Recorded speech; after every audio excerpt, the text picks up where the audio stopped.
যদি ছোট্ট একটা পাখি হইতাম, যদি ডানাওয়ালা পাখি হইতাম, একটা উড়াল দিয়া আমি মদিনা যাইতাম। মদিনা যেতে মন চায় না? একটু জবান খুলে বলতে হবে, চায় না? লিখে রাখবেন, ব্রেনে আটকে রাখবেন। মদিনা যেতে টাকা লাগে না, মদিনা যেতে টাকা লাগে না, মদিনা যেতে টাকা লাগে না। মদিনা যাওয়ার মূল সম্বল হচ্ছে রাসূলুল্লাহর মুহাব্বত। একটু জবান খুলে বলে সুবহানাল্লাহ। মদিনাওয়ালা যদি এক ফোঁটা চোখের পানি কবুল করে ফেলে, কোটিপতির আগে, শিল্পপতির আগে, প্রাইম মিনিস্টার আগে, প্রেসিডেন্টের আগে আপনি সোনার মদিনা হাজির হয়ে যাবেন। টাকা দিয়ে, পাওয়ার দিয়ে, ক্ষমতা দিয়ে মদিনা যাওয়া যায় না। রাসূলুল্লাহর প্রেমের কানেকশনের চোখের পানি যদি এক ফোঁটা বের হয়ে আসে, আপনি ব্যান চালা কিচ্ছু আসে যায় না। মদিনাওয়ালা কিভাবে যে সোনার মদিনা হাজির করবে টেরও পাবেন না। মদিনা যাওয়ার মূল সম্বল রাসূলুল্লাহর মুহাব্বত। একটু জবান খুলে বলে সুবহানাল্লাহ একসাথে। যদি ছোট্ট একটা পাখি হইতাম, যদি ডানাওয়ালা পাখি হইতাম, একটা উড়াল দিয়া আমি মদিনা যাইতাম। বলুন না, একটা উড়াল দিয়া আমি মদিনা যাইতাম। এদিকে সেদিকে ঘুরে বেড়াইতাম, মেলিয়া ডানা যেথায় পিল নবীর কদমখানা। চরণ ধুলি চুমুখেতাম, চরণ ধুলি চুমুখেতাম, বুকের মাঝে জড়াইতাম আমি, বুকের মাঝে জড়াইতাম। একটা উড়াল দিয়া আমি মদিনা যাইতাম। যদি ছোট্ট একটা পাখি হইতাম, যদি ডানাওয়ালা পাখি হইতাম, একটা উড়াল দিয়া আমি মদিনা যাইতাম। শেষবার মতন বলুন না, একটা উড়াল দিয়া আমি মদিনা যাইতাম।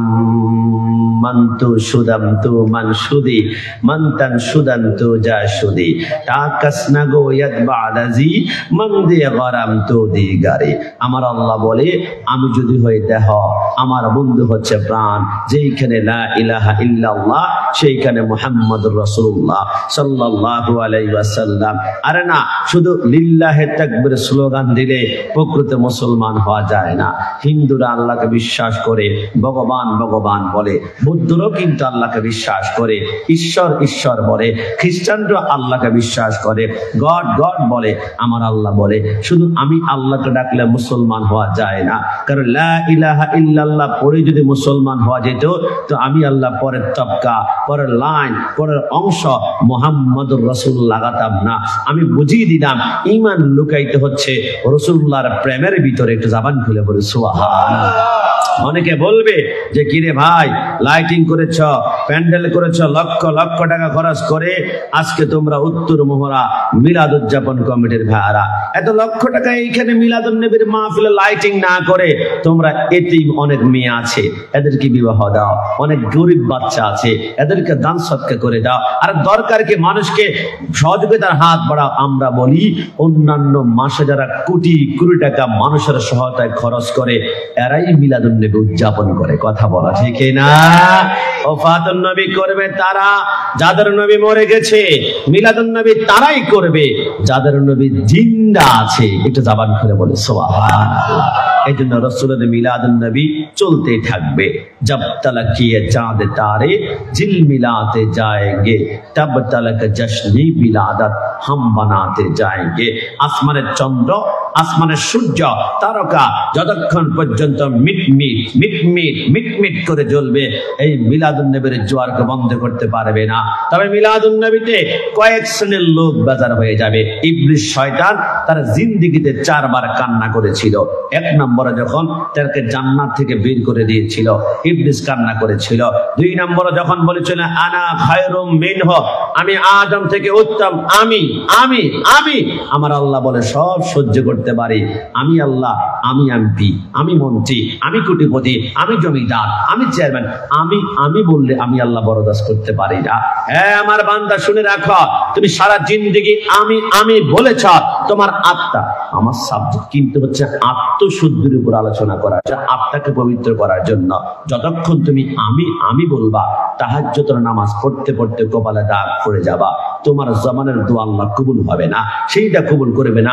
আমি আমার রাসূল 63 বছর জিন্দেগিতে কোনোদিন বলে নাই আমি সাইয়্যিদুল মুরসালিন, আমি খাতামুন নবীন। আমি কোন একজন শায়ের বলেছিল, বকরি কাহে मैं तो छुरी के नीचे आए, मैना कहे मैना तो सबको दिल में उठाए। बकरी माने হচ্ছে ছাগল। ছাগল কি বলে?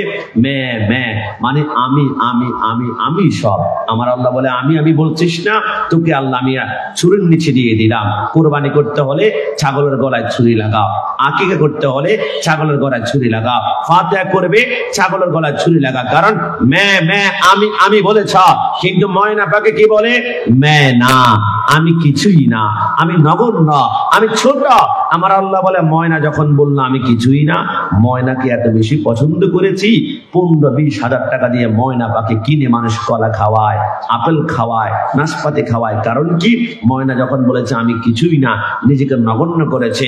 ময়নার জন্য প্রত্যেকটা মানুষের হৃদয়ে আমি আল্লাহ মুহাব্বত সৃষ্টি করে দিলাম। একটু জবান খুলে বলে সুবহানাল্লাহ।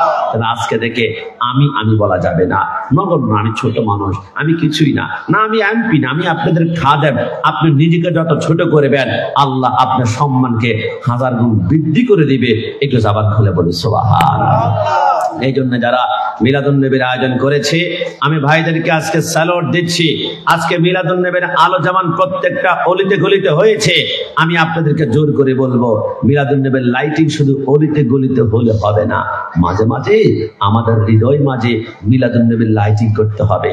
মিলাদুন নবীর লাইটিং যদি আপনার কলবে ঢুকে যায়, হিংসা থাকবে না, অহংকার থাকবে না, গীবত থাকবে না, চুগলখুরি থাকবে না, অন্যের হক মেরে খাওয়া থাকবে না। হজ করার কারণে যদি হাজি লেখা হয়, হারাম খাওয়ার কারণে তাকে হারামি বলা দরকার, কিন্তু সে তো এটা নিবে না কখনো। কিন্তু তোমরা কি জানো, দুনিয়ার জমিনে আল্লাহ যে কোনো দোয়া কবুল করবে 4টা জিনিস তুমি যদি কোরবানি করতে পারো। আল্লাহ বুঝলাম না, আমার আল্লাহ বলে শোনা, ওয়া ইদ ক্বালা ইব্রাহিম রাব্বি আরনি কাইফা তুহিল মাউতা। হযরত ইব্রাহিম খলিলুল্লাহ বলেছিল, আল্লাহ আপনি মৃতকে কিভাবে জীবিত করেন একটু আমাকে দেখান না।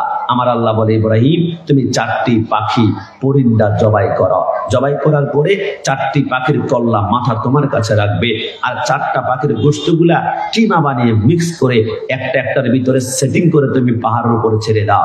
এরপর দেখবো আমি আল্লাহ কিভাবে মৃতকে জীবিত করি। ইব্রাহিম আলাইহিস সালাম বলে, আমি 4টি পাখি জবাই করলাম, তার কল্লাগুলো আমার কাছে রাখলাম, তার শরীরটা কুচি কুচি করে সমস্ত গোশতগুলা কিমা বানিয়ে পাহাড়ের উপর রেখে দিলাম। এবার আমার আল্লাহ কুন ফায়া কুন বলার সাথে সাথে সেকেন্ডের ভিতরে গোশতগুলা একটা সম্পূর্ণ পাখির মাথার সাথে লেগে পাখিগুলা আসমানে উঠতে শুরু করলো। আমার আল্লাহ বলে এটা কুদরত। কিন্তু তোমরা কি জানো, আমার এই মুহূর্তে সামনে বসা উত্তর মহড়ার ভাইরা কান খুলে শুনে রাখো, তুমি কি জানো ওই 4টি পাখি কোন পাখি ছিল? 4টি পাখির ভিতরে 1 নম্বর ছিল মোরগ, 2 নম্বর ছিল কাক, 3 নম্বর ছিল কবুতর, আর 4 নম্বর ছিল ময়ূর পাখি। আল্লাহ এই 4টি পানি কেন আপনি জবাই করতে বললেন? আমার আল্লাহ বলে 4টি পানির ভিতরে, 4টি পাখির ভিতরে 4টি খারাপ গুণ আছে। এই 4টি খারাপ গুণ যারা কোরবানি করতে পারবা, এদের কোরবানি আমি আল্লাহ সেকেন্ডের ভিতরে কবুল করব। আল্লাহ কি কোরবানি? আমার আল্লাহ বলে 1 নম্বরে মুরগের ভিতরে খারাপ গুণ হচ্ছে খায় স্বাদ, যৌন আকাঙ্ক্ষা অন্য নারীর প্রতি তারা বেশি থাকে। 2 নম্বরে কাকের ভিতরে খারাপ গুণ হচ্ছে সে লোভ বেশি করে, লালসা বেশি করে, আকাঙ্ক্ষা বেশি করে। আর 3 নম্বরে কবুতরের ভিতরে খারাপ গুণ হচ্ছে যাচাই বাছাই করা ছাড়া কোনো বন্ধু গ্রহণ করে পেলে। আর 4 নম্বরে ময়ূর পাখির দোষ হচ্ছে কতক্ষণ পর পর ডানা মেলে বলে, দেখো আমি বিশ্ব সুন্দরী, আমার মতো সুন্দর কেউ হতে পারে না, আমার রূপ দেখো, আমার যৌবন দেখো। আমার আল্লাহ বলে এই অহংকার আমি আল্লাহর পছন্দ না। তোমরা কি জানো ময়ূর পাখির 72টা পাখা ছিল, কিন্তু আমি আল্লাহ 70টা পাখা কেটে দিয়েছি। ময়ূরের পাখা পাগুলা মণিমুক্তা দিয়ে জান্নাতে বানানো ছিল, কিন্তু ইবলিসকে কাঁধের মধ্যে করে নিয়ে গন্ধম ফলের কাছে দাঁড় করিয়েছি বিদায়। ময়ূর যদি পা দিয়ে হেঁটে জান্নাতে ঢুকেছে, তার পা গুলা দুনিয়ার সবচেয়ে নিকৃষ্ট কদাচার পা করে দিলাম। ওই যে তোমরা 4টা জিনিস কোরবানি করতে হবে। 1 নম্বরে তোমাদের যৌন আকাঙ্ক্ষা অন্য নারীর প্রতি কোরবানি করো, লোভ লালসা কোরবানি করো, যাচাই বাছাই করা ছাড়া বন্ধু গ্রহণ করা, ইয়াবা ফেন্সি মদ খাওয়া বন্ধুগুলাকে আমরা রিজেক্ট করতে হবে। 4 নম্বরে আমাদের কবুল করতে হবে, রিজেক্ট করতে হবে দুনিয়ার অহংকার। আবা ওয়াস্তাকবারা ওয়া কানা মিনাল কাফিরিন। ইবলিস বলেছিল আমি হচ্ছে আগুন তৈরি, আদম মাটি, আমি সিজদা করব কেন? তার অহংকারের কারণে আল্লাহ তার জিন্দেগির আমল বরবাদ করে দিয়েছে। এই 4টা দোষ যদি কোরবানি করতে পারো, আল্লাহ তোমার জবান থেকে দোয়া বের হওয়ার আগে আমার আল্লাহ কবুল করে নেবেন। এটা জবান করে বলে সুবহানাল্লাহ। এই জন্য আজকের মিলাদুন নবীর মাহফিল থেকে আজকে তাজকিয়াতুন নফস, আত্মশুদ্ধি করার লক্ষ্যে আমাদেরকে আজকে জানতে হবে, প্যান্ডেল থেকে বের হওয়ার পূর্বে শুধু মিলাদুন নবীর লাইটিং হলে হবে না। মিলাদুন নবীর লাইটিং আমাদের হৃদয়ে করতে হবে, রাসূলুল্লাহর প্রেমের কানেকশন লাগাতে হবে। চুগলখড়ি, অহংকার, বদমেজাজি, অন্যের বিরুদ্ধে কথা বলা, গীবত করা অন্তর থেকে জেনে বলুন। যেইখানে নবী থাকবে, নবী অর্থ নূর, রাসূল যেখানে থাকবে ওইখানে নেপাক থাকতে পারে না। নেপাক অর্থ হচ্ছে অন্ধকার, নূর অর্থ হচ্ছে আলো। নবী যেখানে থাকবে ওইখানে নেপাক থাকবে না। আর নেপাক যেখানে থাকবে, অহংকার, চুগলখড়ি, গীবত, অন্যের হাত মেরে খাওয়া, ওইখানে নবী থাকতে পারে না। আমরা কি নেপাক চাই নাকি নবী চাই? একটু জবান খুলে তুই চাই, নবী চাই কিনা? ডান হাত তুলে বলা চাই কিনা? তাহলে ওই নবীর আদর্শ আমাদের জীবনে বাস্তবায়ন করতে হবে। এই জন্য আমরা মিলাদুন নবীর মাহফিলে উপস্থিত হতে পেরে সবাই সিংহের মতো একবার বর্জন করে বলি আলহামদুলিল্লাহ। আর একটু জবান করে বলি আলহামদুলিল্লাহ। কারণ আমরা কোন নবীর মাহফিলে এসেছি এখন আমরা টের পাই নাই। আমার নবী আহমদ, আমার নবী হামেদ, আমার নবী মাহমুদ, আমার নবী কাসেম, আমার নবী আকিব, আমার নবী ফাতেহ, আমার নবী খাতেম, আমার নবী হাশের, আমার নবী মাহি, আমার নবী দাকি, আমার নবী সিরাজ, আমার নবী রশিদ, আমার নবী মুনির, আমার নবী বশির, আমার নবী নাজির, আমার নবী হাদি, আমার নবী মাহদি, আমার নবী ইয়াসিন, আমার নবী তোহা, আমার নবী মুজাম্মিল, আমার নবী মুদাসসির, আমার নবী শফি, আমার নবী কলিম, আমার নবী খলিল, আমার নবী হাবিব, আমার নবী মুস্তাফা, আমার নবী মুর্তজা, আমার নবী মুস্তাফা, আমার নবী মুখতার, আমার নবী নাসির, আমার নবী মনসুর, আমার নবী কায়েম, আমার নবী হাফেজ, আমার নবী শহীদ, আমার নবী আদিল, আমার নবী হাকিম, আমার নবী নূর, আমার নবী বুরহান, আমার নবী হুজ্জা, আমার নবী আত্তাহি, আমার নবী মতি, আমার নবী মাওয়াইজ, আমার নবী মাদানী, আমার নবী আরাবি, আমার নবী হাশমি, আমার নবী তাহামি, আমার নবী কুরাইশি, আমার নবী রাউফ, আমার নবী রহিম, আমার নবী ইয়াতিম, আমার নবী গানিম, আমার নবী জাওয়াদ, আমার নবী আউয়াল, আমার নবী আখির, আমার নবী জাহির, আমার নবী বাতিন, আমার নবী ওয়ামা আরসালনাকা ইল্লা রাহমাতাল লিল আলামিন। আমি কসম খোদার করে বলে দিয়ে যায়, উত্তর মুহররম মিলাদ মাহফিল কমিটির মাহফিলে মিলাদুন নবীকে মোহাব্বত করে যারা প্যান্ডেলে বসেছি, আমরা কিয়ামতের ময়দানে উঠবে। যারা মিলাদুন নবীর ঈদ মানতে পারছে না, এরা কিয়ামতের ময়দানে উঠবে। আমরা সুন্নিরা কিয়ামতের ময়দানে জান্নাত তালাশ করতে হবে না। তুঝসে और जन्नत से क्या मतलब, वहां भी दूर हो, हम रसूलुल्लाह की जन्नत, रसूलुल्लाह के আল্লাহর কসম বাতিল যা কিয়ামতের ময়দানে জান্নাত তালাশ করবে, জান্নাত খুঁজে পাবে না, খুঁজে পাবে না, খুঁজে পাবে না। সুন্নিরা কিয়ামতে জান্নাত তালাশ করতে হবে না, আল্লাহর কসম জান্নাত নিজেই সুন্নিদেরকে তালাশ করবে। ডান হাত তুলে বলো ঠিক না? কারণ জান্নাতের সৃষ্টিকর্তা হচ্ছে আল্লাহ। কে কে কে কে কে? একটু জবান খুলে বলতে হবে কে। শাহাদাত আঙ্গুলটা উঁচু করে বলুন তো কে? জান্নাতের সৃষ্টিকর্তা আল্লাহ, কিন্তু জান্নাতের মালিক হচ্ছে মদিনাওয়ালা। একটু জবান খুলে বলে সুবহানাল্লাহ। ওই নবীর মিলাদুন নবীতে উপস্থিত হতে পেরে সবাই জবান খুলে সিংহের মতো আরেকবার গর্জন করে বলি আলহামদুলিল্লাহ। বলে রে আকাশে বল, বলে রে বাতাসে বল, আমার ঘরে দয়াল নবী কবে আসবে বল। আমি নবীর চরণ ধুইব বলে পেয়ালায় রাখছি তুলে দুই নয়নের জল। আমার ঘরে দয়াল নবী কবে আসবে বল। স্বপ্ন নামের বাগানে কত ফুল ফুটে, নবীজিকে দেওয়ার তরে ব্যাকুল হয়ে ওঠে। আগা উম্মত আমি নবীর প্রেমে, উম্মত আমি নবীর প্রেমে হয়েছি পাগল। বলো না, উম্মত আমি নবীর প্রেমে, আমি নবীর প্রেমে হয়েছি পাগল। আমার ঘরে দয়াল নবী কবে আসবে বল। আমার ঘরে দয়াল নবী কবে আসবে বল। রব্বুল আলামিন আমাদের প্রত্যেকের অন্তরে মদিনাওয়ালার প্রেম কবুল করুক। সবাই জবান খুলে বলি আমিন।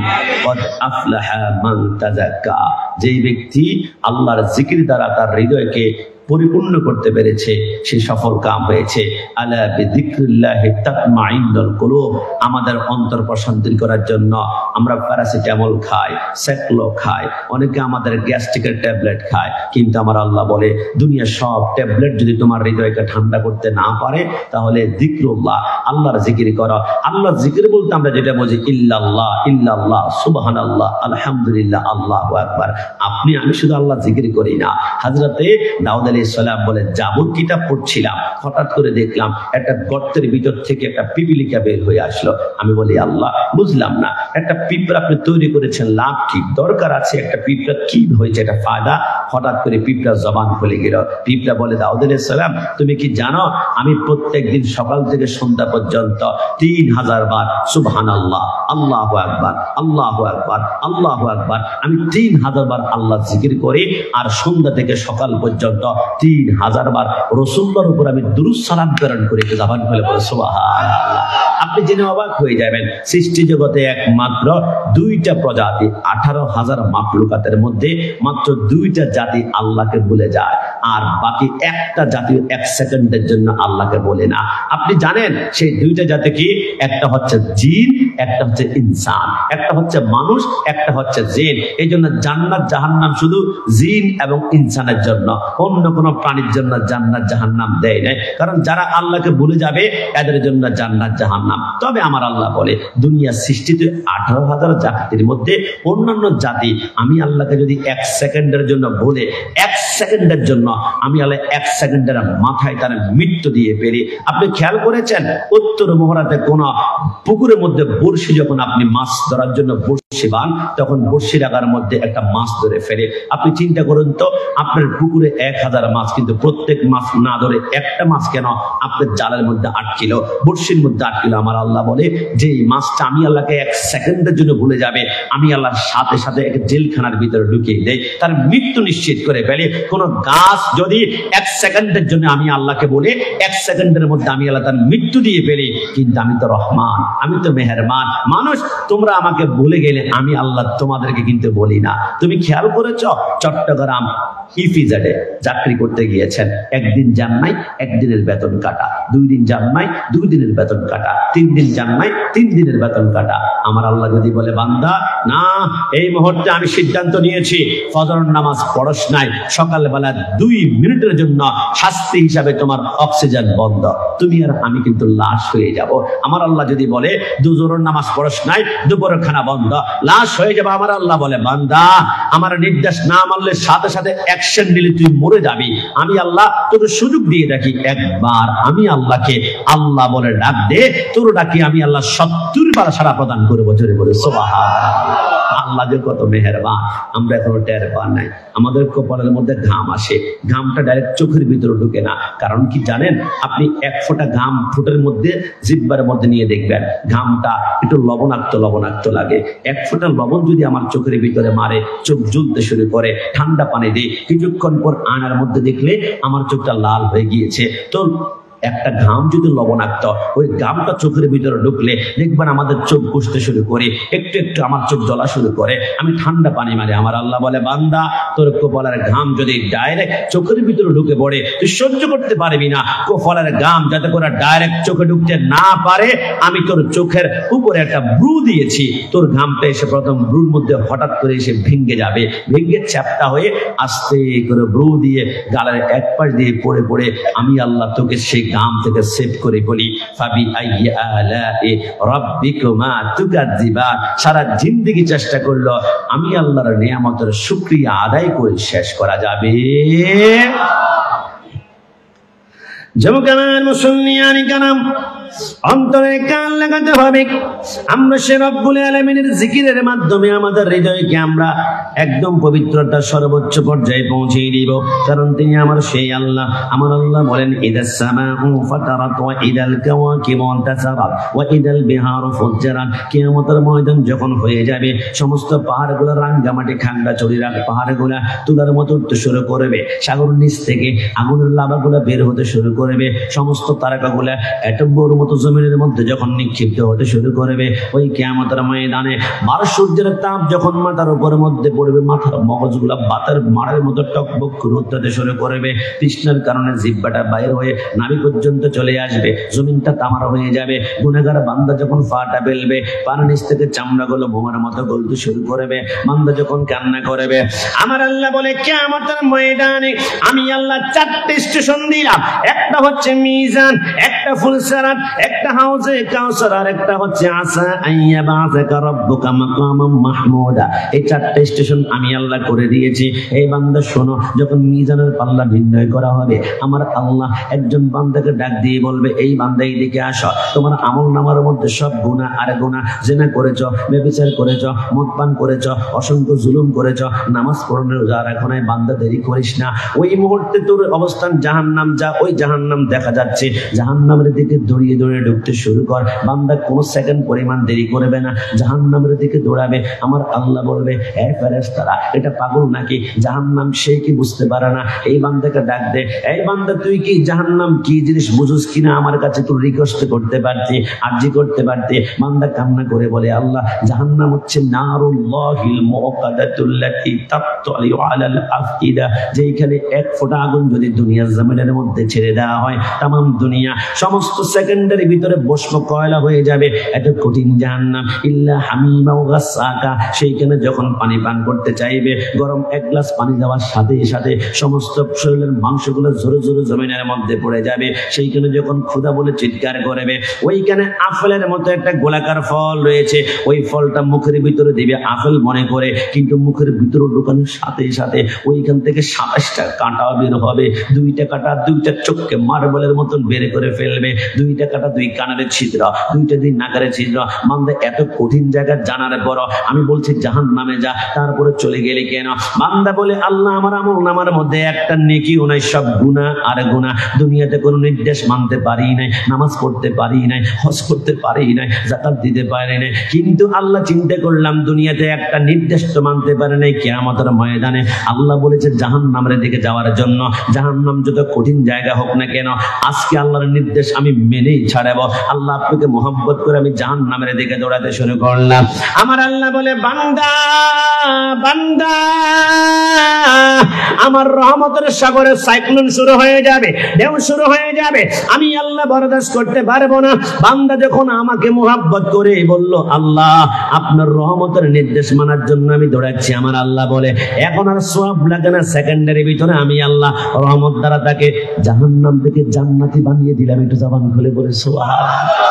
আল্লাহ ও গো আল্লাহ, ক্ষমা করে দাও, মাফ করে। কি আপনার কষ্ট হচ্ছে তো বলুন না, আল্লাহ ও গো আল্লাহ, ক্ষমা করে দাও, মাফ করে দাও। তোমাকে না দেখিয়া, নবীকে না চিনিয়া ঈমান এনেছি তবুও সে উসিলায় রহম দয়া বিলাও। ক্ষমা করে দাও, মাফ করে দাও। বলুন না আল্লাহ ক্ষমা করে দাও, মাফ করে দাও। সবার মতন আল্লাহ ক্ষমা করে দাও, মাফ করে দাও। যুবক আমার, পর্দা নিশিন মা বোনরা, আল্লাহ যে কেমন মেহেরবান আমি আপনাকে কিভাবে বোঝাবো আমি জানি না। হযরত মূসা কালিমুল্লাহ যিনি আল্লাহকে দেখতে চেয়েছিলেন, আল্লাহ 70,000 নূরের পর্দা ফাঁক করে একটু ঝলক মেরেছিল। মূসা কালিমুল্লাহর তুর পাহাড় জ্বলে আমাদের চোখের সুরমা পর্যন্ত হয়ে গেল। মূসা কালিমুল্লাহ বলে, আল্লাহ আল্লাহর রহমত একটু দেখতে চাই। আল্লাহ একটু বলুন না, আমার জমানার মধ্যে সবচেয়ে পাপী বান্দাকে, গুনাহগার বান্দাকে আল্লাহ একটু দেখতে চাই। আমার আল্লাহ বলে, ফজর নামাজের পরে ঘরের দরজার মধ্যে বসবে, তোমার ঘরের দরজার মধ্যে দিয়ে সর্বপ্রথম যেই লোকটা তোমার সামনে দিয়ে হাঁটবে এটাই হচ্ছে সবচেয়ে গুনাহগার বান্দা। মূসা কালিমুল্লাহ বলে, অপেক্ষা করতে লাগলাম। কিছুক্ষণ পরে দেখলাম দরজার সামনে দিয়ে একজন লোক তার ছোট্ট একটা 8 বছরের বাচ্চা নিয়ে টুকটুক করে হেঁটে যায়। আমি চিন্তা করলাম, আহা এত নিকৃষ্ট লোক, এত গুনাহগার, আমার জমানার মধ্যে সবচেয়ে বড় পাপী লোক। আমি কান্না করতে লাগলাম। এবার যখন জোহরের টাইম হলো, মূসা কালিমুল্লাহ বলে, আল্লাহ সবচেয়ে গুনাহগার লোকটা আমি দেখিয়েছি, আপনার জামানার মধ্যে সবচেয়ে নেককার বান্দাকে একটু আমাকে দেখেন না। আমার আল্লাহ বলে, মাগরিবের সময় তোমার দরজার সামনে দিয়ে যে ব্যক্তি যাবে ওইটা হচ্ছে সবচেয়ে নেককার বান্দা। মূসা কালিমুল্লাহ বলে, অপেক্ষা করতে লাগলাম। মুকাশাফাতুল কুলেমার মধ্যে হুজ্জাতুল ইসলাম ইমাম গাজ্জালী রাহমাতুল্লাহ আলাইহি, মূসা কালিমুল্লাহ বলে, মাগরিবের সময় যে লোকটা আমার দরজার সামনে দিয়ে যাচ্ছিল আমি তাকে দেখে আমার চোখের পানি টপ টপ করে বের হতে শুরু করলো। কিন্তু মূসা কালিমুল্লাহ কেন? মূসা কালিমুল্লাহ বলে, সকালবেলায় যে লোকটা ছোট্ট বাচ্চা নিয়ে আমার ঘরের দরজার সামনে দিয়ে সবচেয়ে বদকার গুনাহগার বান্দা হিসেবে গিয়েছিল, এখন দেখলাম মাগরিবের সময় সেই লোকটাই আমার ঘরের দরজার সামনে দিয়ে সবচেয়ে আল্লাহর প্রিয় বান্দা হিসাবে, নেককার হিসাবে আমার দরজা অতিক্রম করতে লাগলো। একটু জবান খুলে বলে সুবহানাল্লাহ। মূসা কালিমুল্লাহ বলে, আল্লাহ আল্লাহ। আমার আল্লাহ বলে, কি রে মূসা কি বলবে?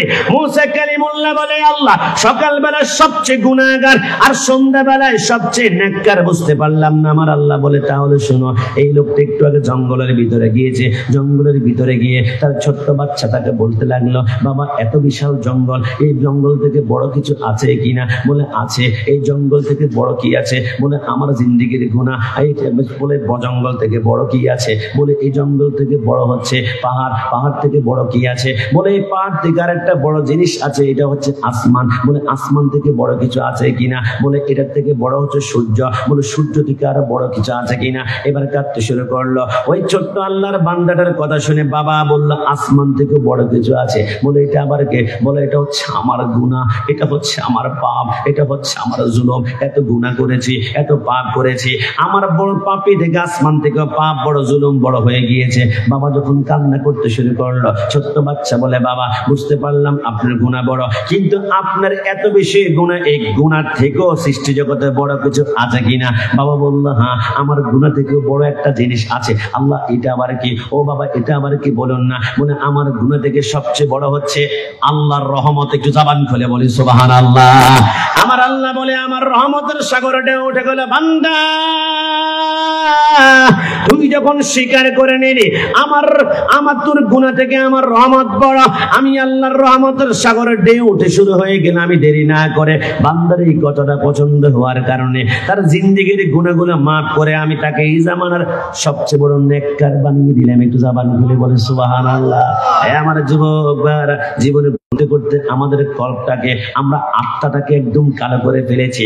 আত্মা পরিষ্কার করার জন্য আপনাদেরকে 7টা জিনিস শুনিয়ে যাচ্ছি। আমার আল্লাহ যখন ইবলিসকে দুনিয়ার জমিনে পাঠিয়ে দিল, আমার আল্লাহ বলে ইবলিস কিছু চাইবে কিনা? ইবলিস বলে আল্লাহ আমি আপনার কাছে 3 জিনিস চাই। আমার আল্লাহ বলে কি চাইবা? বলে আমি 1 নম্বর জিনিস চাই আল্লাহ, আপনি দুনিয়ার জমিনে আপনার ইসলাম প্রচার করার জন্য আপনার অসংখ্য পয়গাম্বর আছে, 1,24,000 পয়গাম্বর। আল্লাহ আমার শয়তানি প্রচার করার জন্য আমাকে 2-1টা পয়গাম্বর দেন না। আমার আল্লাহ বলে ইবলিস তোকে 2টা পয়গাম্বর দিলাম শয়তানি প্রচার করার জন্য। আল্লাহ এটা আবার খেয়ে আমার আল্লাহ বলে 1 নম্বর হচ্ছে সাহের, এটা হচ্ছে জাদুকর, 2 নম্বর হচ্ছে কাহিন, এটা হচ্ছে গণক। চট্টগ্রাম নিউ মার্কেট মোড়ে গিয়ে দেখবেন অসংখ্য গণক, টিয়া পাখি দিয়ে কাঠ গণনা করা হয়। আগামী বছর তোমার বিয়ে হবে, পরের বছর বিল্ডিং হবে, এর পরের বছর তোমার রয়্যাল এনফিল্ড BMW গাড়ি হবে। কিন্তু 5 বছর গিয়ে দেখি হাট্টিমা টিম তারা মাঠে পাড়ে ডিম।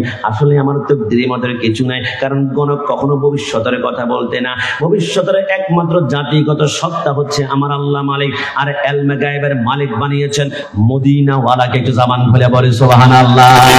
আমার আল্লাহ বলে ইবলিস যা 1 নম্বরে তোর পয়গাম্বরের নাম গণক। গণকের কাছে কেউ যদি যায় মনে করবে ইবলিসের পয়গাম্বরের খপ্পরে পড়ে গিয়েছে। 2 নম্বরে ইবলিস তোর পয়গাম্বরের নাম হচ্ছে সাহের, এটা হচ্ছে জাদুঘর। চট্টগ্রাম বাণিজ্য মেলার মোড়ে গেলে দেখবেন বিভিন্ন জাদুঘর দেখা যায়, মুখের ভিতরে 1 টাকার সিকি ঢুকিয়ে 5টা বের করে, 10টা বের করে, 15টা বের করে। কিরে বাবা বুঝতে পারলাম না, তুমি যদি জাদুঘর মুখের ভিতরে 1টা পয়সা ঢুকিয়ে 10টা বের করতে পারো, তাহলে 1000 টাকার নোট একটা ভিতরে ঢুকিয়ে তুমি 20টা বের করে 20,000 টাকার মালিক হয়ে যাও। কিন্তু খেলা দেখাও, কিছুক্ষণ পরে বলো ভাই 10টা টাকা দাও না, তোমাদেরকে খেলা দেখিয়েছে। বুঝতে হবে তার খেলার ভিতরে ভাওতাবাজি রয়েছে, দোকান রয়েছে। আল্লাহ রাব্বুল আলামিন বলে শয়তানের 2 জন পয়গাম্বর, একটা হচ্ছে জাদুকর আর একটা হচ্ছে গণক। এই 2টার ভিতরে যে একবার তোমরা যদি পড়ে যা মনে করবা ঈমান তোমাদের ধ্বংস হয়ে গিয়েছে। জোরে জোরে বলি নাউজুবিল্লাহ। শয়তান বলেছিল আল্লাহ এবার আমাকে 2টা কিতাব দেন না। আমার আল্লাহ বলে যা ইবলিস তোকে 2টা কিতাব দিলাম। আল্লাহ কি কি কিতাব? আমার আল্লাহ বলে 1 নম্বর হচ্ছে তাসাউফুরুল কালাম, কাল্পনিক কথাবার্তা, মিথ্যা কথাবার্তা, মিথ্যা কবিতা। ওই যে আমার যুবক ভাইরা প্রিয় তোমাকে নারীকে রাজি করার জন্য গান গায়, বাঁচবো না মরে যাব, ওই পারে চলে যাব। তুমি চাইলে আসমানের চাঁদ আমি চাঁদি নিয়ে আসবো, তুমি চাইলে পাহাড় থেকে লাফ দিয়ে জীবন আমার বরবাদ করে দেব। এই যে একজন নারীকে আকৃষ্ট করার জন্য মিথ্যা বানোয়াটি কবিতা গান তৈরি করে, এটা হচ্ছে শয়তানের কিতাব। 2 নম্বর শয়তানের কিতাবের নাম হচ্ছে শাররুজ্জান, এটা হচ্ছে খারাপ ধারণা। হুজুর খারাপ ধারণা মানে বুঝলাম না, আপনার মনে পড়ে কিনা? আজ থেকে 20 দিন পরে ফটিকছড়িতে ক্লাস 9-এর একটা ছাত্র রাতের বেলা টুকটুক করে হাসছিল। হঠাৎ করে তাকে একটা অপবাদ দিয়ে চোর বলে মব সৃষ্টি করে তাকে পিটতে গাছের সাথে মেরেই ফেলেছিল। এই যে খারাপ ধারণা করে মানুষকে অ্যাটাক করা, এটা হচ্ছে শয়তানের কিতাব। শয়তান বলেছিল আল্লাহ আল্লাহ আপনার মসজিদে মানুষ নেওয়ার জন্য মুয়াজ্জিন রয়েছে, আল্লাহু আকবার বলে মুয়াজ্জিনের ডাকে সাড়া দেয়। আমাকে একটা মুয়াজ্জিন দেন না যাতে করে আমার ডাকে সাড়া দিয়ে আমার শয়তানের খপ্পরের ভিতরে পড়ে যায়। আমার আল্লাহ বলে তোর মুয়াজ্জিনের নাম হচ্ছে মাজিব, এটা হচ্ছে হিন্দি গানের আওয়াজ, এটা হচ্ছে কনসার্টের আওয়াজ, এটা হচ্ছে প্যাকেজের আওয়াজ। আশেপাশে প্যাকেজ হলে যদি আপনার অন্তর তরঙ্গ বাজতে শুরু করে, আমি দৌড় দেই, ইস ভালোই তো লাগছে, আমার মন্দ নয়, আমি দৌড়াবো। আল্লাহর কসম কোন গান বাদ্যের আওয়াজ শুনে যখন সেইখানে আপনি যাওয়ার জন্য দৌড়াবেন, মনে করবেন শয়তানের মুয়াজ্জিনের খপ্পরের মধ্যে আপনি পড়ে গিয়েছেন। শয়তান বলে আল্লাহ মুয়াজ্জিন পেয়ে গেলাম, এবারে একটা মসজিদ দেন না। আমার আল্লাহ বলে যা মসজিদ দিয়ে দিলাম। কোন মসজিদ? আমার আল্লাহ বলে তোর মসজিদের নাম হচ্ছে সুক, অর্থাৎ মার্কেট। যেই মার্কেটে পুরুষের চাইতে নারীদের পাওয়ারে বেশি। চট্টগ্রাম নিউ মার্কেট গিয়ে আপনি আর আমি জিজ্ঞেস করবো ভাই কাপড় আছে কিনা, বলেন নাই, আপনি জানতো।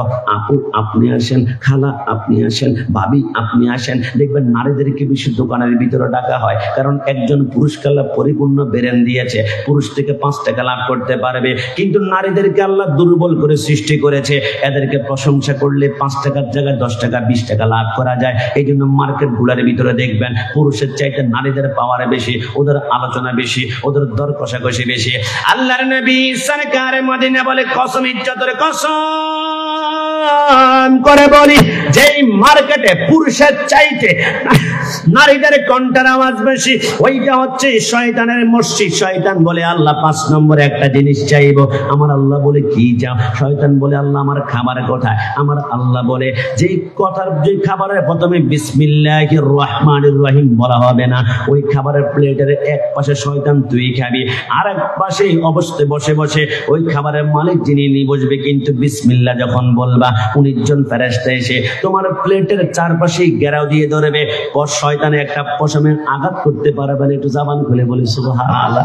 মেহেরবান তুমি মেহেরবান,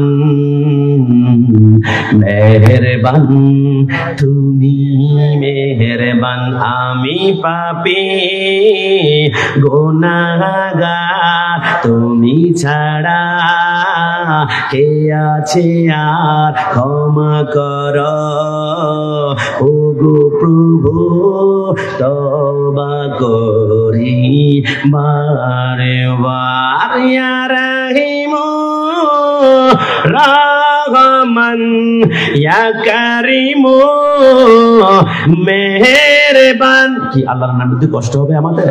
একসাথে বলুন না, সাদা আঙ্গুল উঁচু করে, ইয়া রাহিমু রহমান ইয়া কারিমু মেহেরবান, মেহেরবান তুমি মেহেরবান, মেহেরবান তুমি মেহেরবান। জেনে না জেনে হাজার পাপের সাগরে ডুব দিয়েছি, পথ হারিয়ে বলে বান্দা তোমার আমি, তুমি অন্তর্যামী, তওবা করি বারে বার। ইয়া রাহিমু রহমান ইয়া কারিমু মেহেরবান, মেহেরবান তুমি মেহেরবান, মেহেরবান তুমি শেষবারের মতন একসাথে, মেহেরবান মেহেরবান মেহেরবান তুমি মেহেরবান।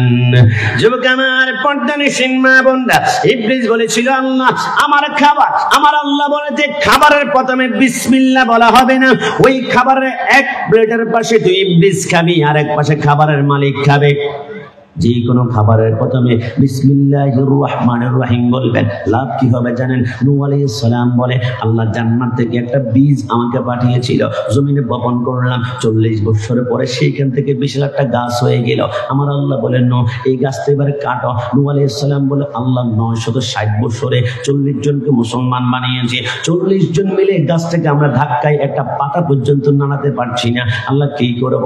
আমার আল্লাহ বলে সিদ্ধান্ত নাও। নূহ আলাইহিস সালাম বলে আমার একজন উম্মত বলে আমাদের জামানায় একজন লোক আছে, 40 জনে যদি আমরা পাতা নাড়াতে না পারি, একজন লোকে 2 আঙ্গুল দিয়ে টান দিয়ে একই গাছটা উপড়াই ফেলতে পারবে। বলে নাম কি রে? বলে উজবিন অনক। লম্বা কেমন রে? বলে 6667 গজ লম্বা। মানে কি? 13,500 হাত লম্বা। আরে কেমন লম্বা? লোকটা সাগরের মধ্যে নামলে কোমর পর্যন্ত পানি হয়। তার খিদা লাগলে আমার আল্লাহ বলে তার হাতটা সাগরের মধ্যে চাকুনি যখন মারে, বড় বড় মাছগুলা চলে আসে। 13,500 হাত উপরে মাছটা যখন উপরের দিকে ওঠায়, সূর্যের তাপের কারণে মাছটা সিদ্ধ হয়ে যায়। আমার আল্লাহ বলে সৃষ্টি আমি করেছি, রাজ্জাক আমি, রিজিকের ব্যবস্থা আমি আল্লাহ করে দিয়েছি। জবান খুলে বলে সুবহানাল্লাহ।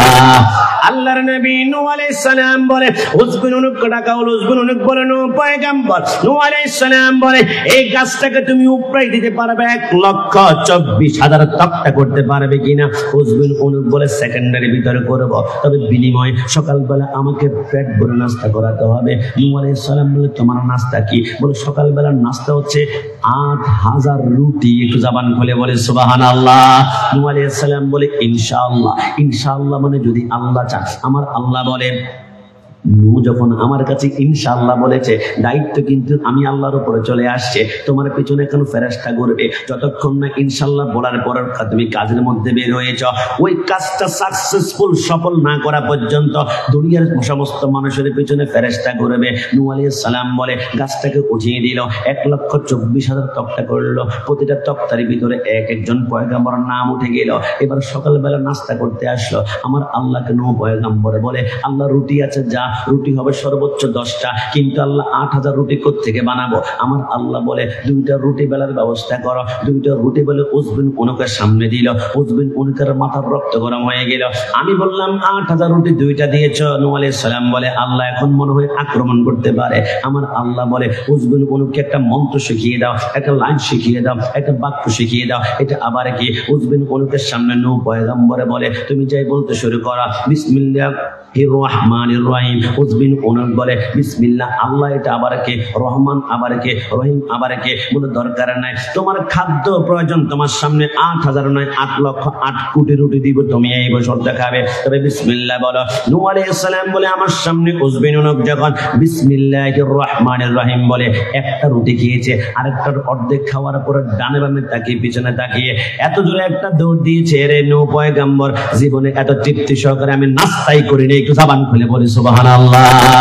আল্লাহর নবী নূহ পয়গম্বর বলে উজবিন উনুক চলে গেল, কারণ যে কোনো খাবারের প্রথমে যখন বিসমিল্লাহ বলবে আমার আল্লাহ 19 জন ফেরেশতার মাধ্যমে বরকত দিয়ে দেয়। ইবলিস বলেছিল, আল্লাহ আমি তো খাওয়া পেয়েছি, আল্লাহ এবার সর্বশেষ আমার কাছে আরেকটা জিনিস চাইবো। কি চাইবে? আল্লাহ আমার পানি কোথায়, আমি কি পান করব?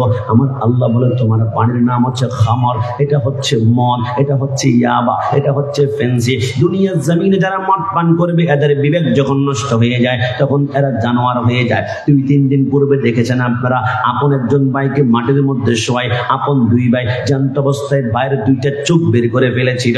এটা সম্ভব হয়েছে একমাত্র নেশা করার কারণে। আমার বার আমি বলি, নেশা যদি করতে হয় 2টা নেশা করো, 2টা নেশা করলে তুমি 100% জান্নাতে যাবা। একটা হচ্ছে আল্লাহর ইবাদতের নেশা, আর একটা রাসূলুল্লাহর মুহাব্বতের নেশা। কে জবান খুলে বলি সুবহানাল্লাহ। তুমি নবীর উম্মত দাবি করা সুন্নাহ মানো না, নবীর অপমানে তোমার হৃদয় কাঁদে না। ডান হাত তুলে বলা ঠিক না? তুমি নবীর উম্মত দাবি করা সুন্নাহ মানো না, নবীর অপমানে তোমার হৃদয় কাঁদে না।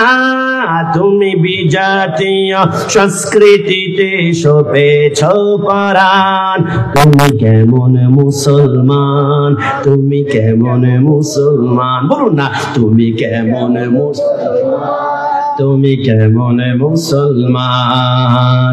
নামাজির সাথে নাই পরিচয়, নামাজির সাথে নাই পরিচয়, মানো না কোরআন। তুমি কেমন মুসলমান, তুমি কেমন মুসলমান? তুমি সুদের টাকায় প্রাসাদে গড়া গোশ ছাড়ো না, দিন দুঃখী না খেয়ে মরে খবর রাখো না। তুমি সুদের টাকায় প্রাসাদে গড়ো গোশ ছাড়ো না, দিন দুঃখী না খেয়ে মরে খবর রাখো না। তুমি ঘুষ খেয়ে অবিচার করো সাজিয়া প্রদান, তুমি কেমন মুসলমান, তুমি কেমন মুসলমান? বলুন না, তুমি কেমন মুসলমান, তুমি কেমন মুসলমান? মতন একসাথে সবাই ডানে বামে, তুমি কেমন মুসলমান, তুমি কেমন মুসলমান? নামাজির সাথে নাই নামাজির সাথে নাই পরিচয়, মানো না কোরআন। তুমি কেমন মুসলমান, তুমি কেমন মুসলমান? আরেকবার, তুমি কেমন মুসলমান, কেমন মুসলমান, তুমি কেমন মুসলমান, তুমি কেমন মুসলমান। কেমন মুসলমান হয়ে গেলাম। মৃত্যুবরণ এখন করব, আমার সুন্নতের পাগড়ি খুলে ফেলা হবে। এখন মৃত্যুবরণ করলে কোটে খুলে ফেলা হবে। এখন মৃত্যুবরণ করব, ডান পকেটে সুন্নতের আতরের শিশি আছে, খুলে ফেলা হবে। এখন মৃত্যুবরণ করব, পকেটে মেসওয়াক সুন্নাত খুলে ফেলা হবে। আল্লাহর কসম, মৃত্যুর 1 ঘন্টা পরে আপনার শরীরে যদি মৃত্যুর 1 ঘন্টা আগে 100 সুন্নাত থাকে, 1 ঘন্টা পরে একটা সুন্নাত রাখা হবে না। সব টেনে টেনে আপনার আপনজনরা খুলে ফেলবে। কিন্তু মৃত্যুর পরে সব খুলে ফেলল, একটা সুন্নাত কোনো বাপের বেটা খুলতে পারবে না। এই একটা সুন্নাত নিয়ে আপনি কবরে যেতে পারবেন। এই একটা সুন্নাত নিয়ে রাসূলুল্লাহর সামনে দাঁড়াতে পারবেন। ইয়া নবী সালামু আলাইকা। এটা হচ্ছে লাহিয়া, নানি। একটু জবান খুলে বলে সুবহানাল্লাহ। আমার যুবক ভাইরা, নবীকে ভালোবাসি, মিলাদুন নবী করে, কিন্তু মুখে দাঁড়িয়ে রাখলাম না নবী আপনাকে বেশি ভালোবাসি। কবর কি চেহারা আমি দেখাতে পারবো?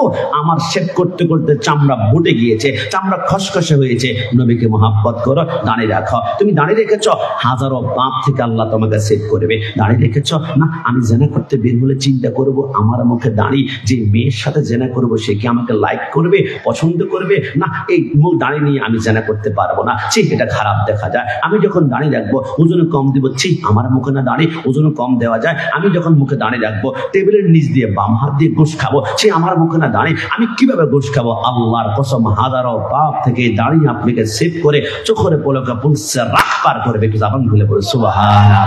এই জন্য আমরা বলি, ভালো যদি বাঁচতে হয় নবীকে বাসা। এই ভালো যদি বাঁচতে হয়, আর একটু জবান খুলে, ভালো যদি বাঁচতে হয়, না না মুখে বললে হবে না তো। আমরা বলি ভালো যদি বাঁচতে হয় নবীকে বাসা। কিন্তু আমি 1 সপ্তাহ পূর্বে প্রোগ্রামে গিয়েছিলাম ঢাকা কেরানীগঞ্জ, রাত 2:30 বাজে শাপলা চত্বর বার হচ্ছিলাম। 2 জন যুবক মদের বোতল হাতের মধ্যে নিয়ে মদ পান করছে, মাতলামি করছে। আমি ভয় ভয় কাছে গিয়ে জিজ্ঞেস করলাম ঘটনা কি? হুজুর, একজন মেয়ের সাথে আমার লাভ কানেকশন ছিল, ভালোবাসার সম্পর্ক ছিল, ব্রেকআপ করেছে, ছেড়ে দিয়েছে, প্রতারণা করেছে, ধোঁকাবাজি করেছে। তাই হুজুর, টেলিভিশনের পর্দায় ফিল্মে আমি দেখেছি কেউ যদি কোনো মেয়ে তাকে ব্রেকআপ করে মদ পান করে মাতলামি করলে কিছুটা শান্তি পাওয়া যায়। আমি মুস্কি এসে বললাম, যুবক ক্ষমা করবা, এমন প্রেম কেন তুমি করো যেটার ভিতরে ধোঁকা আছে, যেটার ভিতরে প্রতারণা আছে, যেটার ভিতরে অশান্তি আছে? এমন একটা প্রেম সৃষ্টি জগতে আছে যেটার ভিতরে প্রতারণা নাই, ধোঁকাবাজি নাই, তোমাকে কখনো ছেড়েও যাবে না। এমন একটা প্রেম আছে, তোমার মা তোমাকে ছাড়বে, স্ত্রী ছাড়বে, সন্তান ছাড়বে, কিন্তু ওই প্রেমিক তোমাকে কখনো ছাড়বে না। এমন একটা প্রেম আছে, কবর রাখার পরে লাইক থাকবে না। কোন মানুষের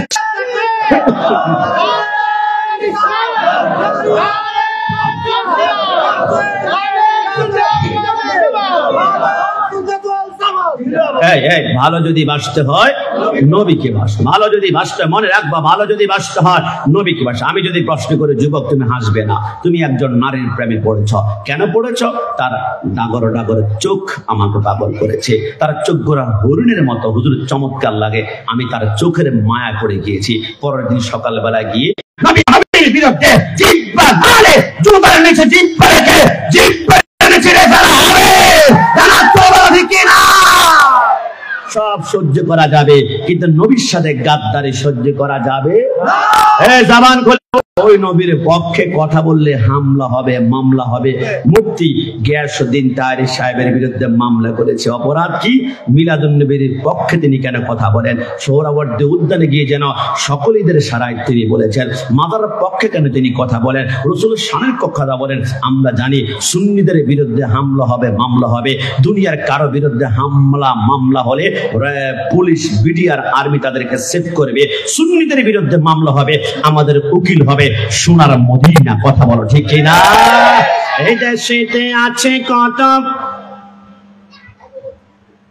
সুন্নিরা দলিল দেয় কোরআন হাদিস হতে, বাতিলরা বের হয় লাঠি নিয়া হাতে। কথা বলো ঠিক কিনা? সুন্নিরা দলিল দেয় কোরআন হাদিস হতে, বাতিলরা বের হয় লাঠি নিয়া হাতে। হামলা করে, মামলা করে, করে হয়রানি। ঠিক কিনা? ঠিক কিনা? ঠিক কিনা? সুন্নিদেরকে হামলা মামলা করতে পারবা, আমরা ভয় পাই না। আমার ভাই শহীদ নুরুল ইসলাম ফারুকের গলার মধ্যে ছুরি লাগিয়ে জবাই করেছ, ইমান তোমরা কিনতে পেরেছ? পারো নাই। আমার ভাই রইসুদ্দিনের মুখ থেকে পানির বোতল সামনে নিয়ে আবার এজিদ স্টাইলের টান দিয়ে নিয়ে গিয়েছ, ইমান কিনতে পেরেছ? পারো নাই। কারণ সুন্নিরা জন্মের পরে এক জায়গায় বিক্রি হয়ে গিয়েছে, ওইটা হচ্ছে মদিনাওয়ালার কদম। একটু জবান খুলে বলে সুবহানাল্লাহ। এই জন্য ভালো যদি বাঁচতে হয়, হ্যাঁ জবান খুলে ভালো যদি বাঁচতে হয়, আপনি বলবেন চেহারা সুন্দরের দিক থেকে আমার নবীকে আপনি ভালোবাসতে হবে। মাশা সিদ্দিকা রাদিয়াল্লাহু তাআলা আনহা নবীকে প্রশ্ন করলো, নবী আপনি সুন্দর নাকি ইউসুফ নবী সুন্দর? নবী আমার মুস্কি হেসে বলেছিল, আয়সা জামালি মিসলুল মিলহে, আয়সা আমার সৌন্দর্য হচ্ছে লবণের মতো। রাসূল বুঝলাম না সৌন্দর্য আবার লবণের মতো কেমন হয়? নবী আমার বলে, তাহলে শুনো, মনে করেন উত্তর মোহরাতে কোটিপতি একজন আছে, 50 লক্ষ টাকা খরচ করে আগামীকাল সকালবেলা একটা মেজবানের আয়োজন করবে। ইনি দুবাই থেকে মশলা এনেছেন, ওমান থেকে ঘি এনেছেন, সৌদি আরব থেকে বাসমতি চাল এনেছেন, বাউচি পাক করছে, আশেপাশে মানুষরা 2টা বাজে বলে ফ্যান্টাস্টিক মাইন্ড ব্লোয়িং, যে পরিমাণে গ্রাম বের হচ্ছে সেই রকম একটা মেজবানি সকালবেলা খাবো। আমার বাউচি সাহেব চিন্তা করলো, দুনিয়ার সব বিএপি মশলা দিয়েছে, সুগ্রাম ছড়িয়েছে, লবণের 1 কেজি 40 টাকা, 2 কেজি 80 টাকা, 3 কেজি 120, দরকার কি? 80 টাকার লবণ না দিলে কি হবে? লবণটা দিল না।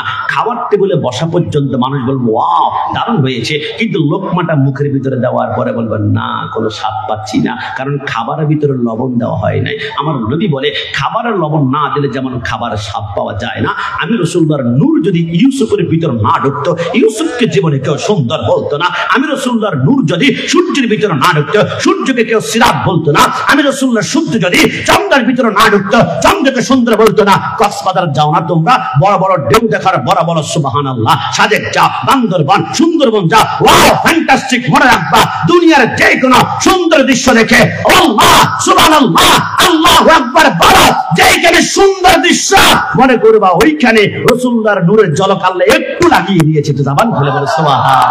আমার নবীর সুন্দর ছাড়া দুনিয়ার কোনো কিছু সুন্দর হতে পারে না, কারণ তামাম দুনিয়ার সবচেয়ে সুন্দর কেন্দ্রবিন্দু হচ্ছে মদিনাওয়ালা। হুসনে ইউসুফ বেকাটি মিসর মে আঙ্গশতে জানা সরকাটা থি হে তেরে নামে ফে মর্দানে আরব। মিশর রমণীরা ইউসুফ আলাইহিস সালামের রূপ লাবণ্য থেকে আঙ্গুল কাটতে কাটতে কবজি কবজি কাটতে কাটতে তার কুড়ি পর্যন্ত কেটেছে।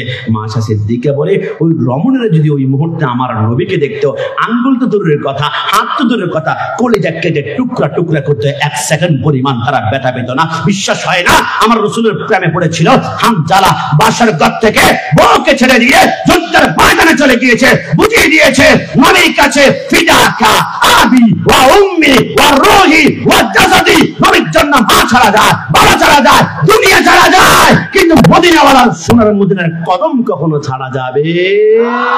ওই নবীর পক্ষে দেখলে বিদাতি বলবে, ও হাবিব সুন্নি গরম সুন্নি বলবে, গরম সুন্নি বলে রাগ করা যাবে না? গরম সুন্নি বলে রাগ করা যাবে? আমি মুস্কি মুস্কি হেসে বলে ক্ষমা করবে আমাকে, সুন্নি মানেই গরম, সুন্নি কখনো ঠান্ডা হয় না। মাকে গালি দাও আমরা ঠান্ডা, বাবাকে গালি দাও আমরা ঠান্ডা, কিন্তু নবীর বিরুদ্ধে কথা বললে সুন্নিদের মতো মেজাজ গরম পৃথিবীতে কারো হবে না। ওলি আল্লাহর বিরুদ্ধে আঙ্গুল তুলো, গরম কি হবে না? আমরা নিজের জন্য গরম হই না, আমরা মদিনাওয়ালার নবীর জন্য গরম হয়ে যাই। একটু জবান খুলে বলে সুবহানাল্লাহ। এই জন্য কষ্ট নিবেন না, মাজার পূজারি বলবে বিদাত। আমি জানি অনেক ভাই আজকে প্যান্ডেলে আসে নাই দোস্ত, আজকে উত্তর মোহরা মিলাদ কমিটির ভাইরা 2 দিন ব্যাপী প্রোগ্রাম করছে, লক্ষ লক্ষ টাকার ডেকোরেশন, প্যান্ডেল চমৎকার হয়েছে, যাবি না? যাব না কেন? এটা বিদাতীদের মাহফিল, এটা মাজার পূজারীদের মাহফিল, এটা বন্ডদের মাহফিল। মাজার পূজারী বিদাতি বলে রাগ করবেন না। আপনাদের মহরাতে যদি একটা ছেলে একটা মেয়ের সাথে প্রেম করে, তাহলে ছেলের মাথায় অসংখ্য বদনাম নিতে হয়, কলঙ্ক নিতে হয়। এটা বুঝো যে একটা নারীর সাথে প্রেম করতে হলে মাথায় কলঙ্ক নিতে হয়। এটাও মনে রাখবা, মদিনাওয়ালার নবীর সাথে প্রেম করতে হলো তোমার মাথায় কলঙ্ক নিতে হবে। বিদাতি বিদাতি বিদাতি, নবীর সাথে প্রেম করলে বদনাম নিতে হবে। মাজার পূজারি মাজার পূজারি, নবীর সাথে প্রেম করতে হলে তোমাদেরকে কলঙ্ক দেবে বন্ড, জিলাপিখোর, বিরানিখোর। কিন্তু রাগ করা যাবে না, কারণ ওহাবি বালানা সুন্নি হইয়া থাইকো। কথা বলো ঠিক না? কোরআনের কথা গুলো হাদিসের কথা গুলো মাইনা মাইনা চইল ও হাবিবালা না সুন্নি হইয়া থাই। আপনারা মনে ভয় পাচ্ছেন, মনে কি কোনো সমস্যা আছে? সুন্নি পরিচয় খুশি না বেজার? না দুই হাত তুলে বলতে হবে খুশি না বেজার? আশেপাশে ওহাবি বালানা সুন্নি হইয়া বলার কারণে কেউ যদি হঠাৎ করে মুখ কালো করে ফেলেছে, এখন আর কোনো কথা আসে না, বুঝতে হবে অ্যান্টিবায়োটিক সেইখানে গিয়ে টোকা মেরেছে। সুন্নি পরিচলে একসাথে গুনগুন করে মুচকি এসে বলবেন কোরআনের কথা গুলো হাদিসের কথা গুলো মাইনা মাইনা চইল ওহাবি বালানা কথাই একসাথে ওহাবি বালানা সুন্নি হইয়া নবীকে মাটি বলে ও হাবি যারা নূর নালা নূর নবী বলেন আল্লাহ তাআলা। ডান হাত তুলে বলো ঠিক না? নবীকে মাটি বলে ও হাবি যারা নূর নালা নূর নবী বলেন আল্লাহ তাআলা। নবীর নূরে সবই পয়দা হাদিস কইলা দেখো ও হাবিবালা না সুন্নি হইয়া থাক। 60 বার মতন ও হাবিবালা সুন্নি হইয়া থাক। আস্তে আস্তে সকালবেলা টং দোকানের চায়ের দোকানে অনেকে বলবে ঘন্টাখানিক তো ভালোই আলোচনা করেছে, লাস্ট আবার ওহাবি সুন্নি এইগুলা বলার কি দরকার? আল্লাহর কসম ওহাবি শব্দ শুনলেই যাদের মাথার রক্ত গরম হয়ে যায়, আমি নিশ্চিত করে বলে গেলাম এদের ইমানে ক্যান্সার ক্যান্সার ক্যান্সার হয়েছে। কথা বলা ঠিক কিনা? বসে বলেছি আমি সুন্নি আমি সুন্নি, আমি কি দরজা বন্ধ করে গোপনে গোপনে বলেছি? মাইকে বলেছে পারলে তুমি রাস্তার মাথা থেকে শুরু করে নজমিয়া হাট পর্যন্ত 1 লক্ষ মাইক লাগাও, এইখানে বসে 1 লক্ষ বার আমি বলবো আমি সুন্নি আমি সুন্নি আমি সুন্নি। কিন্তু আমার মতো আপনাদের উত্তর মোহরাতে কোনো বাবার বেটা আছে মাইকের সামনে একবার এসে বলবে হুজুর আমি ওহাবি, থুতু মারতে মারতে হাওদা নদীর মধ্যে নিক্ষেপ করবে। কারণ ওহাবি পরিচয় দেওয়া যায় না, এটা গুস্তাখ রসুলের পরিচয়, এটা দুশমনের রসুলের পরিচয়, এটা জাহান্নামীদের পরিচয়। কিন্তু আমরা সুন্নিরা ভয় পাই না, আমরা জানি 73 দলের একটা দল হচ্ছে জান্নাতি, সেটার নাম হচ্ছে আহলে সুন্নাত ওয়াল জামাত, এটা সুন্নি। এই জন্য আমরা বুক ফুলিয়ে আমরা বলি আমি সুন্নি আমি সুন্নি আমি সুন্নি। নিঃশ্বাস যতক্ষণ নাগর ডগায় থাকবে এই আওয়াজ সুন্নিদের জবান থেকে কোনো বাপের বেটা বন্ধ করতে পারবে? আমাকে বলেছিল আত্মশুদ্ধির উপরে কথা বলার জন্য। এর উপরে আত্মশুদ্ধি কি হতে পারে? আমাদের প্যান্ডেল ছোট। অনেকে বলবে গোলাম রাব্বানি কাশিমি তোমাদের প্যান্ডেল ছোট, আমাদের প্যান্ডেল চট্টগ্রাম প্যারেড ময়দান আরো 100 গুণ বড়।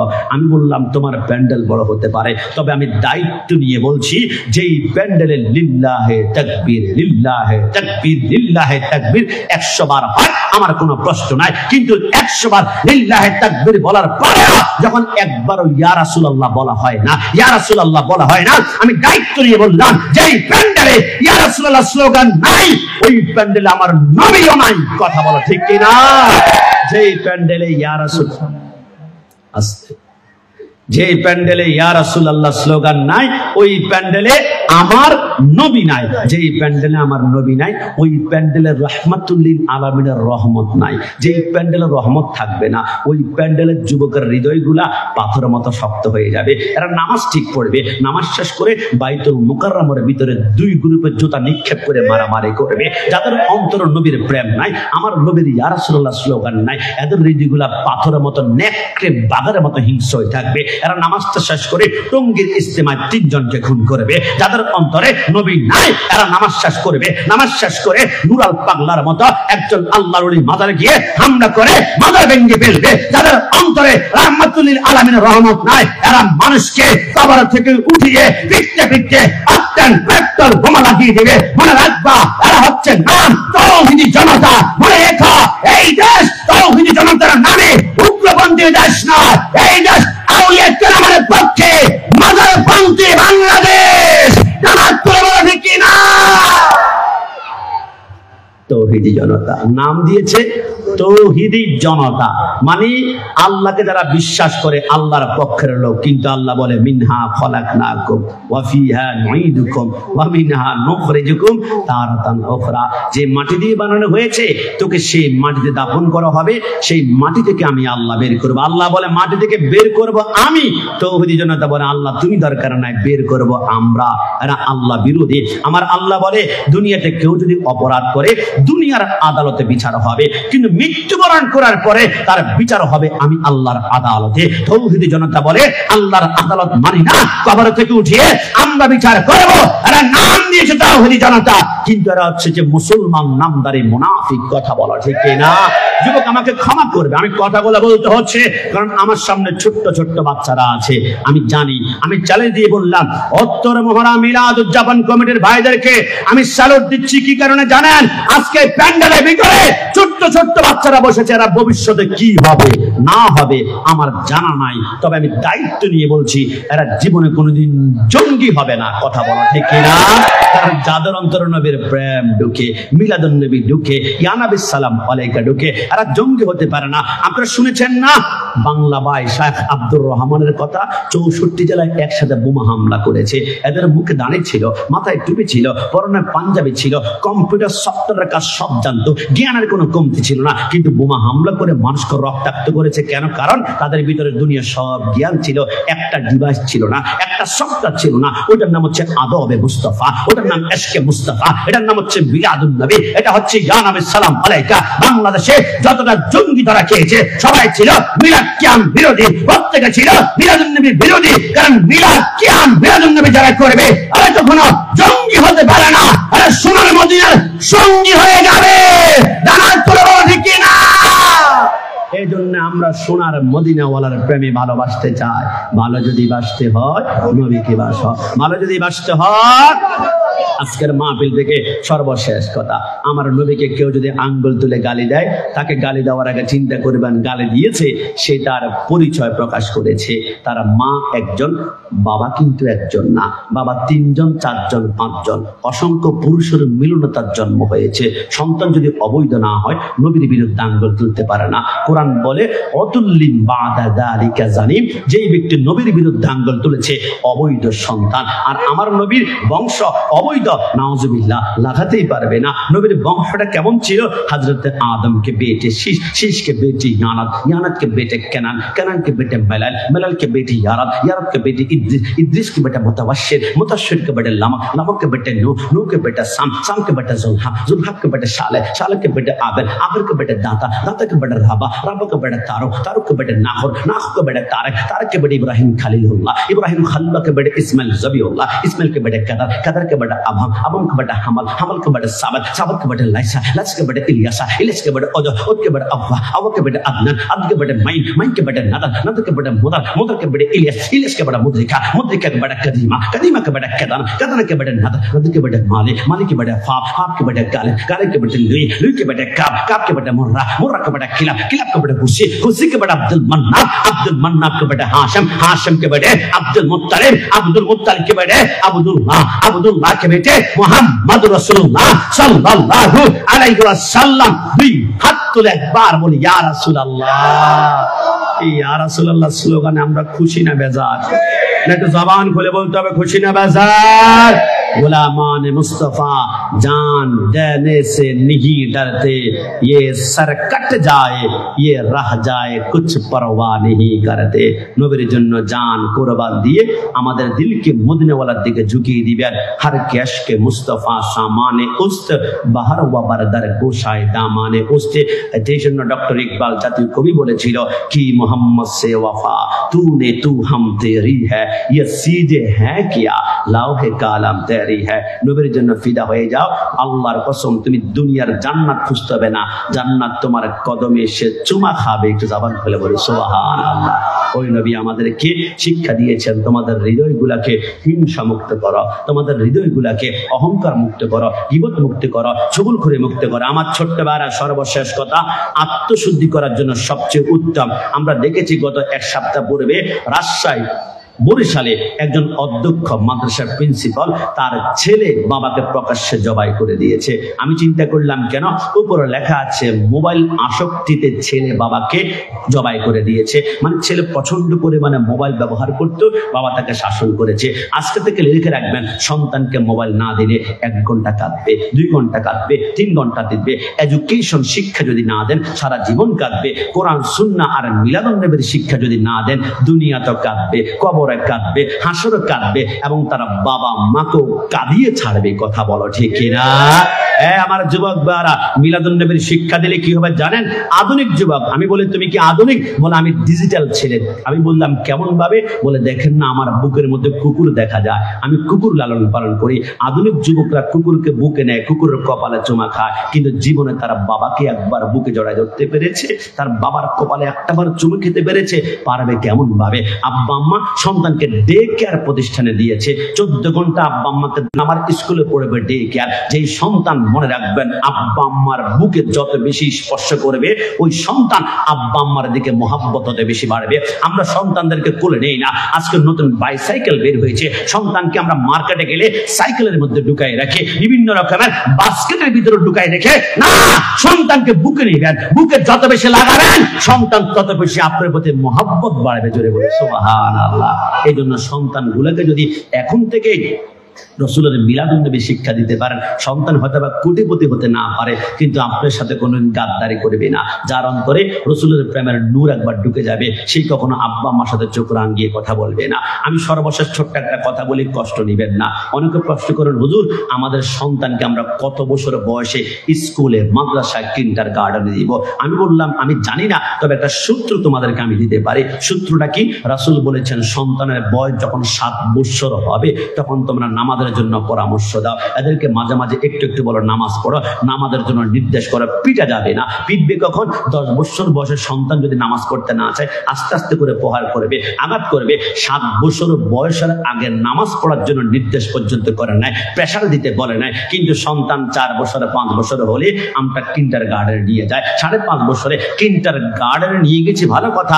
হোমওয়ার্ক না করলে তাকে থাপ্পড় দিয়ে, তাকে বেত দিয়ে আঘাত করে। যেই সন্তান 7 বছর আগে প্রেশার মাথার মধ্যে নেওয়ার পর্যন্ত ক্যাপাসিটি আল্লাহ দেয় নাই, সেই সন্তানকে আমরা 7 বছর আগে প্রেশার ক্রিয়েট করতে করতে তার ব্রেনটাকে একটা শক্ত বানাই ফেলি। আপনি দেখবেন 6 বছরের বাচ্চাকে আপনি ধমক দিয়ে উল্টা আপনাকে ধমক দেয়। আপনি তার সাথে কথা বললে আপনাকে উল্টা থাপ্পড় মারে, কারণ তাকে থাপ্পড় মারতে মারতে আপনি শিখিয়েছেন থাপ্পড় কিভাবে মারে। কিন্তু সন্তানকে আপনি একটু মহাব্বতের নকশা রাসূলের সুন্নাহ শেখান। বাবা কাউকে দেখলে সালাম দিবা, বড়দেরকে দেখলে কদম মুসি করবা, আবার ভালো পোলাপান দেখলে একটু মুস্কি হাসি দিবা। আল্লাহর কসম, যে ঘর রসুলের মুস্কি হাসি ঢুকবে ওই ঘরের ভিতরে আমার আল্লাহ শান্তি মৃত্যুর আগ পর্যন্ত জারি রাখবে। একটু জবান বলে বলে সুবহানাল্লাহ। আর রাসূল বলে তোমরা ঘরে ঢুকার সময় তোমাদের স্ত্রীকে সালাম দিবে, আর ঢুকার সময় মুস্কি হাসি দিবে। ঘর থেকে বের হওয়ার সময় স্ত্রীকে সালাম দিবে, আবার মুস্কি হাসি দিয়ে বের হবে। তোমার ঘরে এসি লাগবে না, এয়ার কুলার লাগবে না। আমি রসুলের সুন্নাত যেহেতু ঢুকেই পড়েছে সালাম আর মুস্কি হাসি, আমি রসুল তোমার ঘরে শান্তির জিম্মাদার। কিন্তু মুস্কি হাসি এখন ঘরে নাই। নুজমিয়া হাট কসমেটিক্স দোকানে মুস্কি হাসি পাওয়া যায়। খালাম্মা ভালো আছেন? আপু কতদিন আপনাকে দেখি না। ভাবি আপনি ছিলেন কোথায়? হাসির কোনো অভাব নাই, কিন্তু ঘরে আসলে আমার মেজাজ পুরা কড়া। হলুদ কেন বেশি, লবণ কেন কম, ঘর বসাতে পারো না? আরে না, তোমার ঘরে তুমি সুন্দর করে স্ত্রীর সাথে একটু মুস্কি হাসি দাও, রাসূলের সুন্নাত আদায় করো না। আবার মুস্কি হাসি অনেকের বিভিন্ন কারণে আসে না। আমার বোনদেরকে বলবো, বোন কষ্ট নিবে না। আমার বোনরা ঘরের ভিতরে 3 পিস পরে, যেটা পিছন দিক দিয়ে তালি, এই পাশ দিয়ে ছেঁড়া, এই পাশ দিয়ে পোড়া। ঘটনা কি তা বোন? তোমার সুকাচের ভিতরে 3 পিস আছে 20টা, কাপড় আছে 19টা।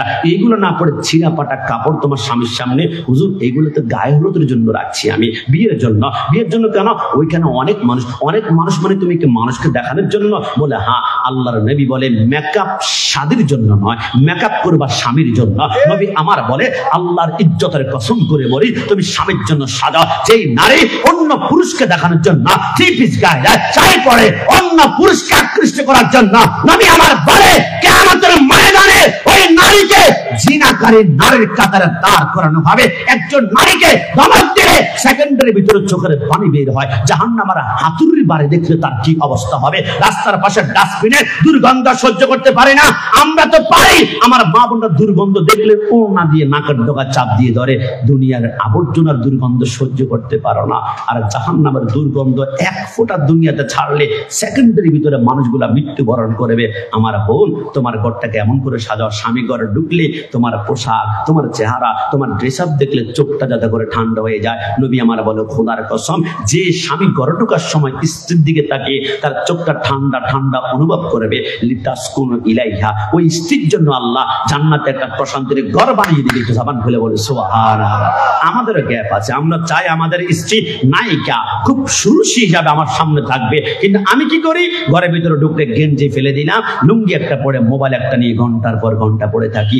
একজন স্বামীর যেমন ইচ্ছে করে আমার স্ত্রী আমার সামনে সুন্দর পরিবার থাকবে, একজন বোনের কি ইচ্ছা করে না, ভাবির কি ইচ্ছা করে না, মার কি ইচ্ছা করে না, আমার স্বামী আমার সামনে স্মার্ট ভাবে চলবে, সুন্দর পোশাক পরবে, সুন্দর চুরমা লাগাবে, আতর লাগাবে, সুন্দর স্মার্টলি একটু আমার সাথে কথা বলবে, রান্নাঘরে গিয়ে আমাকে একটা হেল্প করবে। কিন্তু না, আমি শুধু আমার স্ত্রী থেকে আমার আউটফিট চাচ্ছি, কিন্তু আমি আমার স্ত্রীর প্রতি কি চাই সেটা ভ্রুক্ষেপ করছি না। হোটেল কি শুধু পুরুষের জন্য খোলা হয়েছে? উপরে কি লেখা আছে হাজি বিরিয়ানি শুধু কাল পুরুষের জন্য, মহিলা খাওয়া যাবে না? যদি এমনটা লেখা না হয়, তাহলে মাঝে মাঝে হাজি বিরিয়ানি আপনি যেমন ঘরে খান, যাওয়ার সময় একটা প্যাকেট স্ত্রীর জন্য নিয়ে যাবেন। 29 দিনে তো আপনার স্ত্রী কষ্ট করে, একটা দিন মাসের ভিতরে একদিন তো হাজি বিরিয়ানি, কাচ্চি বিরিয়ানি, মাজ্জান হাইলে আইয়ুব নামে টপিকের খানা খাওয়ালে বাকি 29 দিন আপনি স্ত্রী হাসতে হাসতে বাকি 29 দিন কাটিয়ে দিবে। একটু জবান খুলে বলে সুবহানাল্লাহ। আসুন, রাসূলের প্রত্যেকটা সুন্নাত আমাদের ঘরে লেবাস বানায়। সবাই জবান খুলে উচ্চ আওয়াজে একবার বলি আমিন। আপনাকে আমার প্রতি কষ্ট পেয়েছেন? আসুন, আমি আর দেরি করছি না, আমার কথা ছিল 11টা পর্যন্ত, 11টার দিন মাহফিল কমিটির ভাইয়েরা আপনারা ক্ষমা করবেন আমাকে। আপনারা জানান আমি 11টা বাজে মাইক ছেড়ে দিব, তারপরে হুজুর আসতে যদি লেট হয়ে যায় আমার কাছে ক্ষমা প্রার্থী। কারণ হচ্ছে আমি মাহফিল কমিটির ভাইদের সাথে কথা বলেছিলাম যে আমি 9:30 থেকে 11টা পর্যন্ত হলে আমি প্রোগ্রাম করতে পারবো। আমার যদি ছোট আর একটা প্রোগ্রাম আছে, হুজুর ইনশাল্লাহ হবে। এখন যদি লেট করবেন, আমার উপর রাগ করবেন, আমাকে কিছু বলবেন, তাহলে এটা আমার উপর জুলুম করা হয়ে যাবে। এই দৃষ্টিকোণ থেকে যেহেতু আমাদের প্রোগ্রাম এখানে শেষ, আসুন নবীকে আমরা এক কোলে মোহাব্বতে দাঁড়িয়ে সালাম দিলে কি আপনারা আমার উপর রাগ করবেন? কি নবীকে সালাম শুধু মাহফিলের শেষেই দিবেন, মধ্যখান থেকে সালাম দেওয়া কি নাজায়েজ নাকি? তো নবীকে সালাম দিলে কি আপনারা চলে যাবো? আমরা নবীকে ছোট্ট করে একটা সালাম দিব। সরকারে মদিনার প্রেমে পড়ে অন্তরটা প্রশান্তি করার জন্য, বাতিলকে মারার জন্য অস্ত্র, গ্রেনেড আর পিস্তল লাগে না। বাতিলকে মারার জন্য ইয়া নবী সালাম আলাইকে দিবেন, বাতিল জ্বলে পড়ে আঙ্গার হয়ে যাবে। কথা বলা ঠিক কিনা? আসুন নবীকে আমরা একটু প্রাণ ভরে সালাম দিই। ইয়া নবী সালাম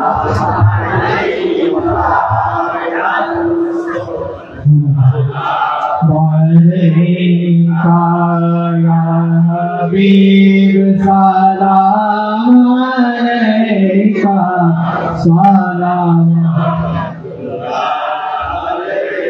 হাবিবি সাইয়্যিদি ইয়া রাসূলুল্লাহ